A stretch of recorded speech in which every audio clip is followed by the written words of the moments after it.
Sekuyantwela ezansi eNkampanini eyibhizinisi lombuso iSAA Isamba semali esinguTwo billion wamarandi esivela kuHulumeni kulindeleke ukuthi sifike lingakapheli lelisonto.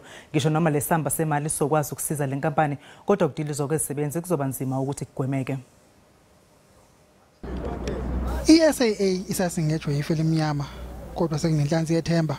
We are happy that we have seen that the government is interested in funding the process, and it is said that before the end of this week the government would have presented the funding that is required by the BRPs.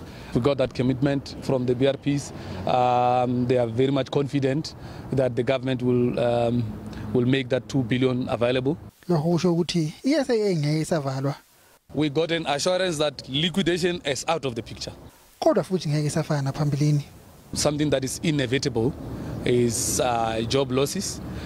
We have told the BRPs that they need to look at releasing people, those who are close to early retirement, the voluntary severance packages, and those who want to leave, and so that they can have a thinner SAA, and then we'll take it from there. Izinyane ezinkulu SAA inomsana sakha zithi ithemba lazo lokuhlenga emsebenzi ukuthi kubuyiswe lo wayengumphathi walenkampani uVuyani Jahana.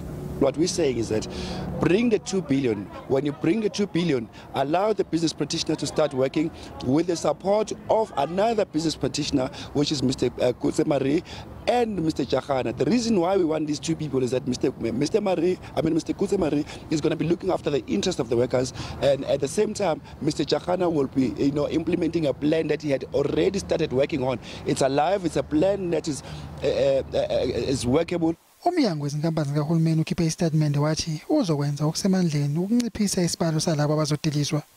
Mbongeni mutsho SABC eGoli.